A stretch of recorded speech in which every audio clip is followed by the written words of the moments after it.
And I'm just kind of soaking this cotton. And then I'm going to place my pinky finger directly on it like this. Fold in one side, fold over the other side. Completely wrap the rest of it around my finger. Pinch it at the top, fold it over, squeeze it tight. Boom. Now it's not going to come off and everything can soak off nicely. When I was in nail school, removals used to be my favorite thing for some reason. I don't know why, because now I hate doing them.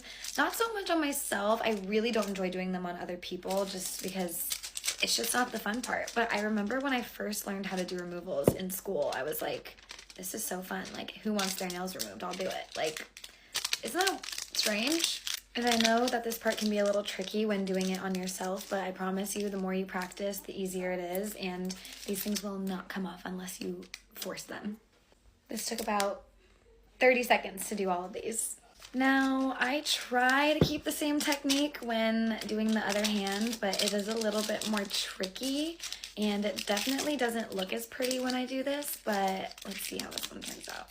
See, it's just like not as clean. I don't know, but it still does kind of work. I feel like all rules go out the door when doing your dominant hand, but that's just me. All right, all 10 fingers are foiled up, and now I'm just gonna let this sit for about 10 to 15 minutes. I might actually do 20 today, just because I feel like last time I did 15 and it kind of was a little bit tricky to get off for whatever reason, so I'm gonna let them soak a little extra longer today. All right, it's been about 20 minutes and I'm just gonna take these off, and I'm taking the sharper end of a cuticle nipper and I'm just gonna scrape. It should come off very easily.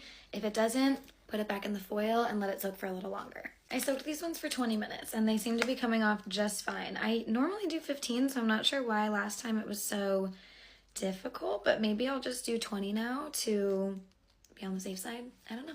All right, everything is off, and then I'm just going to go in with my small Melody Susie sanding band and kind of buff everything off and do some cuticle.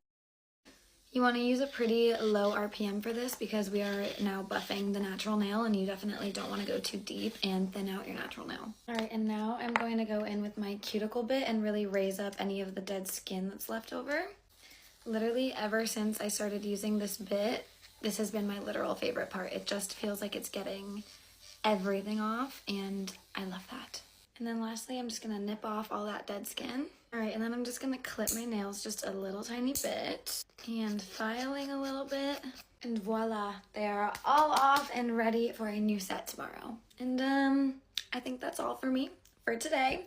I have no idea what set I'm gonna be doing on myself tomorrow, so I'm definitely gonna have to play around with some stuff tonight. And yeah, thanks for watching. I'm so happy to be yapping with you again, even though I know it wasn't that long. It feels like an eternity, but love ya. Bye. Mwah.